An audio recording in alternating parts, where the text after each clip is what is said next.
कथा आम आशंका करुले एलपीजी संकट भितर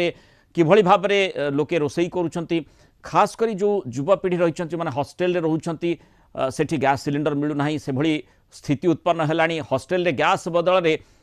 एबे जो दृष्टांतटी आम देखा जाऊँ कि भाव में काठ चुली जो दर्शक जनक काठ चुली कथा कहते जेजेमा समय कथा एबे से काठ चुली पुणी थे फेरी से शीर्षकटी आम रखीचु फेरिला काठ चुलीर जमाना बालेश्वर गोटे हॉस्टेल एभली स्थिति देखा जाउछि जाळेणी अभाव रोषई कर छात्र छात्री को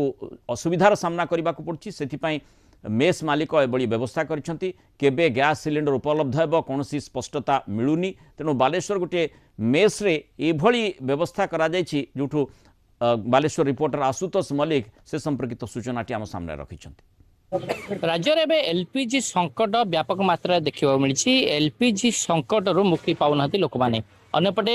जदि कहबा कमर्शियल गैस बर्तमान विभिन्न स्थान में मौजूद नहीं जहाँफल विभिन्न मेस एवं हॉस्टेल मानक रोषई कार्यक्रम विभिन्न असुविधा देखा मिली मेस मालिक अच्छी प्रतिक्रिया ना बर्तमान समस्याटा कौटी रही